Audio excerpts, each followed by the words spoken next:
Hi everyone, welcome to Alive and Juicy. I'm Chef Dr. Deandra. Today I'm in the kitchen to show you how to make cream spinach soup. It's one of my most favorite soups and it's such a comfort food as well as delicious and of course nutritious. It's a raw vegan soup and it's easy to make. Now the one thing we need for the base is going to be an almond milk or other nut milk. I prefer almond milk or filbert or hazelnut milk because those are your two alkaline nuts. And if you use either one of those two nuts for the milk, then you're going to make yourself a totally 100% alkaline soup, which is alive and nutritious. And that's one of the best things you can feed your body. So we're going to use almonds today. And before we do that, I need to tell you, the almonds, as of a couple years ago, when our government passed a law that almonds now must be pasteurized. So it's very difficult to find a raw almond unpasteurized. In order to do that, you can go straight to the farms where they're raising the almonds.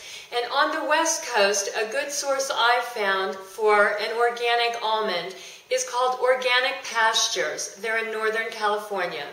And on the East Coast, a source for the almonds would be nutsonline.com. So either one of those, depending on which coast you're on, would help you out with finding good, unpasteurized, raw, organic almonds.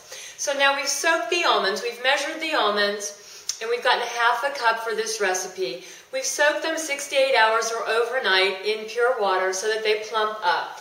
And now we're going to make the milk. So to do that, we're just going to put our almonds in the blender. We have half a cup of almonds, and we're going to add 1 cup of pure water. So for 1 cup of almonds, it would be 2 cups of water. And we're going to blend that for about 30 to 45 seconds. Okay, we have them incorporated, and now we're going to take a nut bag. Now you can get these nut bags from my associate and raw food chef, Elena Love from Pure Joy Living Planet. Or if you don't want to do that, you can use nylons. You can use, although I don't suggest it, but some people do, you can use paint bags from the hardware store. And if you were going to do that, I do suggest that you sanitize it before you do it. We're just going to take the almond mixture, pour it in the nut milk bag, and just let it come through. And what we're going to have is nut milk, almond, hazelnut, whatever kind of nut, cashew nut.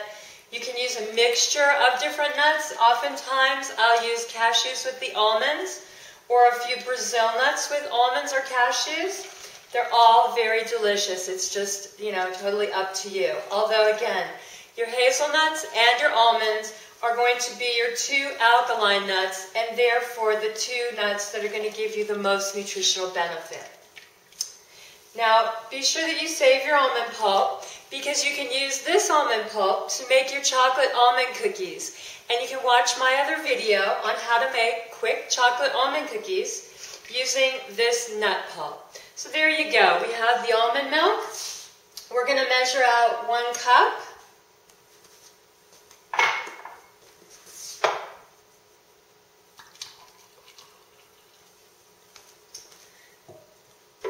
Okay, 1 cup of almond milk. 1¼ to 1½ cups of fresh juiced celery, spinach, and cucumber. We're going to put 1 avocado. And for seasoning, I've used the West Indies rub. It's a little bit spicy and curry flavor, and it comes from Mountain Rose Herbs. You can choose to use whatever spices you want. I'm also going to use a little cinnamon. You can use nutmeg, clove. You can use a combination of that. If you don't want to go in this direction with it and make it, toward the Indian flavor, then you can certainly do some onions and some garlic with it, and maybe onions, garlic, and even a little bit of mint. But you choose your spice and decide which way you'd like to go at this point. And then just blend this up. Okay, there we go. Nice, smooth, creamy soup. Now, ahead of time, I've chopped up and dehydrated with a little bit of olive oil and a sprinkling of salt, some spinach, some fresh spinach, so we're going to put that in there. The dehydration with the olive oil and the salt makes it a lot like cooked, although it is not cooked. So we'll put about 2 tablespoons in, pour in the nice creamy spinach soup, garnish it with a little pinch of spinach, and there you have it. Fresh, creamed spinach soup. So satisfying, comforting, and delicious. Enjoy, and thanks for watching.